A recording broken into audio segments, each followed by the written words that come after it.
মানুষের পতনের মূল। 5 আগস্টের পর আমরা আনন্দও করতে পারি না, উল্লাসও করতে পারি না, বা বড় সড়াও করতে পারি না, নানান কারণে, সেটা আপনারা নিজেরাও জানেন। আমরা সবকিছু মিলে আগামী 15 তারিখ সেটা করতে চাই। সেই 15 তারিখে রংপুরের 10টি জেলার নেতৃবৃন্দ অংশগ্রহণ করবে, সেখানে লালমনিরহাটের থেকে অংশগ্রহণ করা হবে। যেহেতু এই শোভাযাত্রার প্রধান সমন্বয় করলাম আমি, সুতরাং আমার নিজের জেলা থেকে তো সবচেয়ে বেশি অংশগ্রহণ করতে হবে। কোন জেলার অতীতে আমরা সেটা রেকর্ড স্থাপন করছি, যতবার লালমনিরহাটের লোক যায়নি ততদিন রংপুরের সমাবেশ বড় হয় না। এই কারণে লালমনিরহাট জেলা সবচেয়ে বেশি যাবে। লালমনিরহাট জেলার অন্তর্ভুক্ত 5টা উপজেলা দিয়ে সবচেয়ে সদর উপজেলার লোক বেশি যাবে। সদর উপজেলা সব ইউনিয়নে সবচেয়ে বড় যেতে হবে বড়মারি ইউনিয়নের লোক।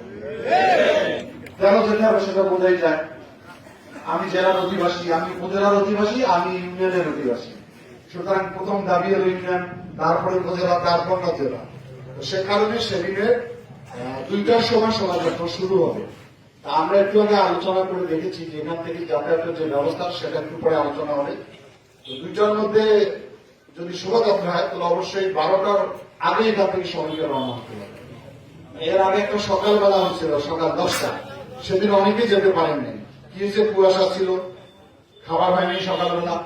সেই আপনাদের দিকটা বিবেচনা করে কিন্তু দুপুর 2টা দেওয়া হয়েছে, যাতে ওই অভিযোগটা কারো থাকে না, ভাই ঘুম থেকে উঠতে 9টা বাজিয়ে গেছিল। সে কারণে সময় মতো সবাই অংশগ্রহণ করবেন, নেতৃবৃন্দ সেটা বলবে।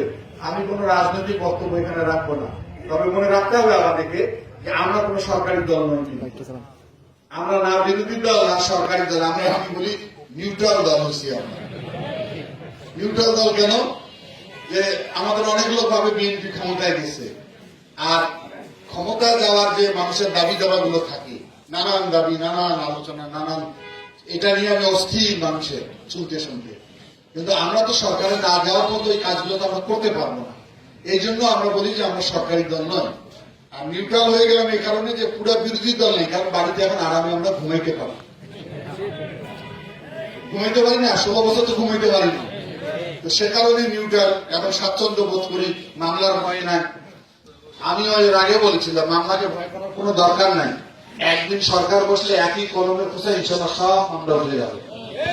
তো বেগম খালেদা জিয়াকে চিকিৎসার জন্য অনুমতি দেয়নি বিগত এই হায়না সরকার, অথচ মুক্ত তো করলো, তার সমস্ত সাজা মকুব হয়ে গেল, পাসপোর্ট দিয়ে দিল, এখন যখন তখন সে দেশের বাইরে যেতে পারে।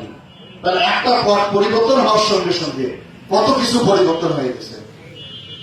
এরকম আমাদের বিরুদ্ধে যেগুলো মামলা আছে ইনশাল্লাহ সব মামলা থেকে আমরা সবাই মুক্তি পাবো। এখন আমি আর কথা বাড়াই না, সবাইকে মনে রাখতে হবে যে আমাদেরকে ধৈর্য ধারণ করতে হবে যতক্ষণ পর্যন্ত নির্বাচনের পরিবেশ আমরা তৈরি করে দিব না।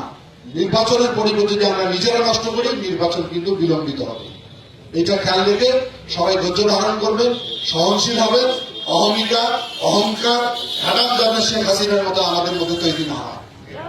কারণ অহংকার মানুষের পতনের মূল, সেটা প্রমাণ হয়েছে। সবাইকে ধন্যবাদ। বাংলাদেশ জিন্দাবাদ।